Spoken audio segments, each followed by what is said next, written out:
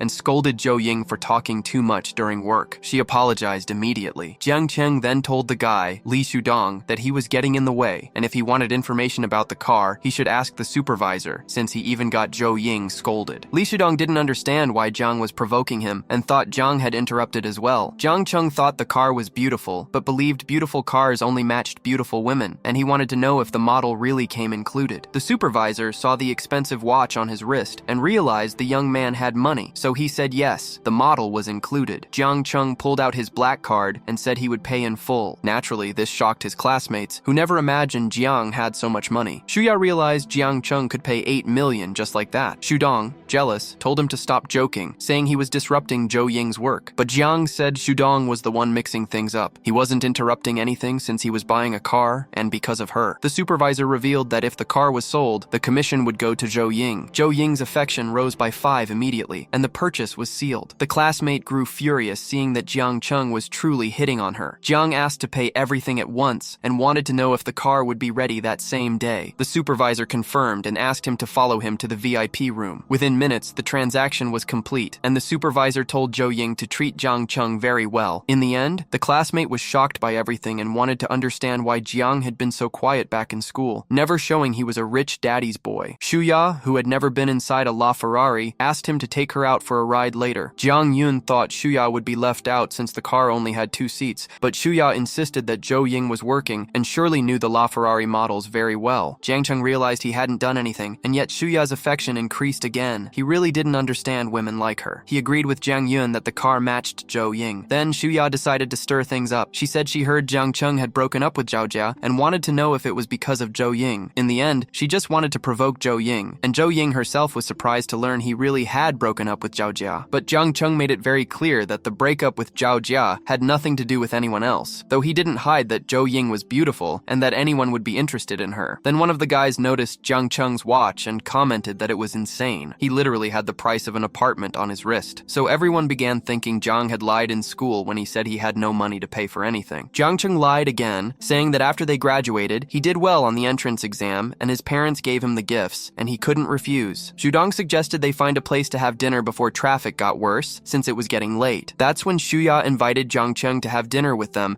and then walk around the mall. But Jiang Cheng refused, saying they could plan something when he returned to Rongcheng. Shuya accepted it and said they could schedule something later. Jiang Cheng then told Zhou Ying to go back to work because he would look at other models, and she thanked him. He said she didn't need to thank him since they were classmates and that he'd see her later. Then he noticed a red car. The saleswoman asked if he wanted a closer look. It was a Lamborghini, a model designed especially for the female market, and he immediately thought of Yu Xiaoxiao, believing it suited her perfectly. He asked for the price, and the saleswoman said the total was around 9.5 million, with 3 years of free maintenance if he bought it. He didn't even wait for her to finish. He said he would take it and pay with his card, also requesting a delivery ceremony because it would be a gift. He only wanted everything prepared as quickly as possible and said he would send the address. Next, the scene shifted to a girl live streaming and showing the Lamborghini. She responded to a comment saying there was no problem with the car not being yellow or blue. Suddenly, Jiang Cheng appeared on camera and she showed him, telling her viewers that he was checking out the car. If they reached 3,000 likes, she would interview him to show the interior. The saleswoman approached the girl and asked if she was there to buy or just to look. Embarrassed, the girl said she wanted to buy the car. Then the saleswoman asked for proof of income, but the girl was still live and didn't understand why she had to show that just to look, pointing to Jiang Cheng, who had gone in without showing anything. The saleswoman apologized and explained it was store protocol. The atmosphere became uncomfortable. The viewers watched everything, and Zhou Ying, still working, was shocked since she had no idea Jiang Cheng was this rich. In less than half an hour, he had spent over 20 million. Even before her family had financial issues, she would never spend that much on anything. Then the scene jumped 2 hours ahead. The Lamborghini had already been delivered to Yu Xiaoxiao, and he only needed to pick up the key to the LaFerrari. The salesperson arrived with the key and asked where Jiang Cheng wanted the license plate to be mounted. The problem was that he wasn't from the region, so he wouldn't be able to get a Shanghai plate. At that moment, the system informed him that a plate would be automatically assigned to the host, AJC 111. A traffic department employee would arrive soon to assist with the registration. He realized the system really thought of everything. The scene then shifted to the employee arriving with the plate. Jiang Cheng noticed it really was from Shanghai. The supervisor was impressed to see that the initials coincidentally matched the buyer's name and began to suspect that Jiang Cheng had powerful connections. Jiang Cheng simply said he had made an early reservation, but the supervisor didn't believe a word of it. He suspected there was some secret behind all of this and admitted he was impressed. After the plate was installed,